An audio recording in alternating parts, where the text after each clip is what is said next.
What is up, Raiders? Welcome to another Raid Shadow Legends video. Hope you guys are having an amazing day. Guys, they finally announced the Christmas Fusion. In today's video, we're gonna digest all of the information related to the new champion.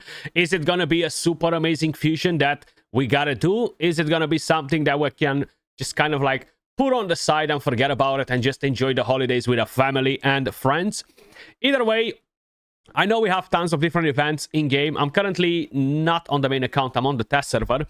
But we still have no information about the Yuletide event. We have no idea if we're going to have a guaranteed legendary or anything like that for what matters, right?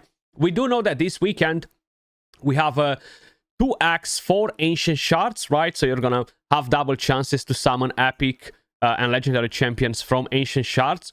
But on top of that, we're gonna have a 10x event for Predator. So if by any chance you did not purchase the champion pass, or you might be looking to build up a army of Predators, you can actually try and summon him if you want to, if you're doing the 2x as well. Personally, I am skipping it. I'm just saving my shards, you know, kind of like the holidays mood. But talking about the new Fusion champion. Next Monday, December the 15th, they are planning to launch a classic Fusion event of a new champion, Yukimasa, Demon of Ice. You've heard that right. We are finally getting a freaking SHADOWKIN. You can probably see the champion in the background. I do not have the champion on the test server yet, but we are getting a SHADOWKIN. It looks pretty cool, right? Now, this is going to be, of course, a legendary SHADOWKIN attack-based champion, Force Affinity. Yukimasa, Demon of Ice, is a highly versatile champion who can flex into whatever your team needs. Damage dealer, controller, or reviver. Is that a new reviver for the SHADOWKIN faction? Oh my god. He thrives in PvP, where he can serve as an extra control unit alongside your support CC debuffers. Provides clutch revives or step in as your primary or secondary DPS.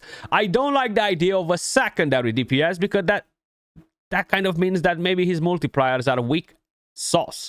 When used properly, his A3 hits incredibly hard, especially when amplified by his passive. When paired with another CC support, you can fully lean into offensive stats and skip accuracy altogether. His A1 is especially valuable against mythical champions, preventing them from switching forms. His standout feature is his A3, the ability to equalize the target's defense with his own. This shines against tanky enemy champions, allowing you to potentially one-shot your target and immediately follow up with an A2 AoE if you've stolen enough Thermitor. That sounds pretty interesting and powerful. It feels like the champion ticks a lot of boxes. Of course, it always comes down to multipliers, multipliers, multipliers. Let's quickly check out the champion's skill set. I do like the design. I think he looks pretty damn badass. Now, I'm not very familiar with the lore behind the actual character, and I'm talking about real life rather than the in-game lore. Yukimasa, right? But he might just fit in the Christmas theme, right? At least he definitely fits in the winter theme with the Demon of Ice. So, let's go over his first skill. Winnowing Winter attacks all enemies. Has a chance of placing a block active skill debuff for 1 turn. That chance, fully booked, will go up to 40%. I was gonna say 50, but is only a 40%. This debuff cannot be resisted if there is at least one enemy under a stun, freeze, sleep, fear, true fear, provoke, or petrification debuff. So that means that he could potentially pair nice with Marius. He does land a stun, right? With Ambris, with Arbais, with a lot of different champions that crowd control, including Cernic, including, of course, Lady Noelle, including Armans. The list goes on. We definitely have options to basically make a nasty team. instantly activates this skill whenever this champion skips a turn because of a crowd control debuff. Of course, Polymorph is not on the list, but that is actually pretty interesting. So if we get crowd controlled, he's instantly going to activate this skill regardless. So I think that's a very, very nice touch to his basic skill. You need 4 books for the A1. Then you have the A2, Blizzard of Strikes. And this will be on a 3-turn cooldown fully booked. And you need 5 books for this skill, a total of 9 books so far. Attacks all enemies will ignore block damage buffs. That's really, really good because we are in a meta where block damage is really, really dominant, right? Then we'll have a chance of placing a freeze on all enemies for 1 turn. The debuff cannot be resisted if there is at least 1 enemy under a crowd control debuff, excluding Polymorph. So that can be nice. It might be prone to get polymorphed and stuff, but I think having the ability to land the freeze on the enemies is always good, especially if you do not need accuracy, if you have some other champion landing a different form of a crowd control debuff on one of the enemies is more than enough. Of course, cannot be resisted is something very different than cannot be blocked. So this won't go through immunity, it won't go through stone skin, and of course, it won't go through the new Mercurial gear set that comes from the Green Forest. Then, it will revive 1 random ally with 50% HP and 50% turn meter if this skill did not kill an enemy. So if you don't kill somebody, you're going to revive anyway. That's actually pretty good on a 3-turn cooldown. It will revive all allies with 50% HP and turn meter if this skill kills at least 1 enemy. So this can be nice. It won't really be extremely helpful for Faction Wars hard mode versus the boss because you won't kill an enemy, so you can revive everybody, but you can revive 1 of them if you don't kill somebody. So I think that's actually a pretty nice touch, and you will have a 100% chance to land the debuffs when he's fully booked, sorry. Seems like a decent skill, but considering that he does so many things, I would assume his damage on this Blizzard of Strikes will probably suck. Ignore block damage, even the ability to revive, to land debuffs. I hope they're gonna prove me wrong though.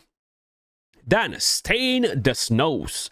This will be on a 3-turn cooldown fully booked as well. You need 3 more books in here, which brings him to a total of 12 books.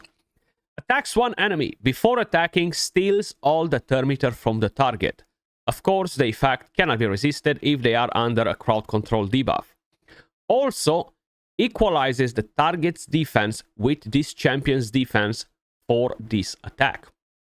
Which means that if you are planning to go versus, let's just say, I don't know, a crazy tanky champion, let's say a Duchess, a Siphi, a champion that will have 4-5k defense, high HP, this champion will swap their defense with his own defense.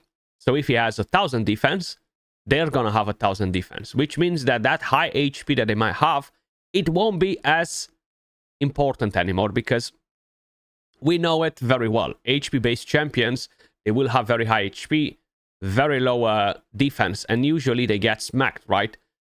They do not have any survivability mechanics, anything to keep them alive. So it will work more or less the same for a lot of the support champions when you are doing this effect. This will not go basically forever. It's just when using the skill. So it's not like, okay, I've done the swap, that's it, that champion will have super low defense. Plarium actually confirmed that it will only work when using the skill. And it will not work versus bosses, from what I understood. Let me just make sure that I'm reading the right stuff. Oh yes, it will work against bosses. It will work against bosses. Okay. So there you go. You use the skill versus a boss, you can equalize the defense on that target. But usually bosses have very high HP and low defense, so it's not something crazy. If you take him in the clan boss, I bet what you're gonna do instead, you're gonna give the clan boss more defense because the clan boss has very low defense, right? Then Moving on to the passive, we have Solitary Demon. Fills the champion's turn meter by 50% whenever this champion skips a turn because of a crowd control debuff excluding polymorph. Whenever this champion skips a turn because of one of those debuffs, their next active skill will ignore 50% of the target's defense. Okay, that is actually nice, but can we keep him alive long enough for him to get to utilize any of these mechanics? I mean, yes, you will get crowd control. You will get Fabian left and right messing you up. But I'm not sure that he will have the ability to stay alive, right? That's one of the main things. All of these conditions on having the debuff to do this are telling me one thing: longer fights. Usually the fights nowadays, you go, you take a turn. If you're first, you might win it. If you're second and you have a good team, you let them take a turn and then you win it, right? That's how it works. So they're not really kind of like fights where you're going to be in there for like 2-3 minutes. Probably with the new gear set, they will be. But the thing is, if they will have the stacks, the guard stacks on, you cannot debuff them, right? So that will overall cause issues. I'm still not sure what to say about the champion. I want to test him to see the damage, see how he performs. It will come down to multipliers. If his multipliers are not great, then basically he's gonna be a okay-ish crowd control champion with a revive, right? If his damage is good, he's gonna be a decent crowd control with a revive and good damage, right? Which makes him worth it, in my opinion. But, of course, we're gonna have to really take him for a spin. The fusion will start in 4 days, which is pretty damn close. I'm convinced that we are gonna be able to test him in the next couple of days or so, and post videos probably in a few days. We will definitely keep you guys posted. But that is the new Christmas Fusion champion.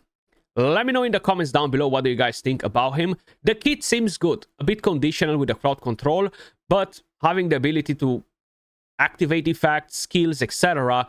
when you are under a crowd control and you are missing a turn because of it, I think is a very, very nice touch. So even though he might not end up to be a super OP champion for the high-end meta, because it is mainly dominated by mythical champions and stuff, I think he could potentially be a very, very good champion for a lot of people out there, right? PvE and PvP.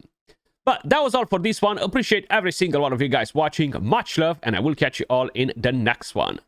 Peace.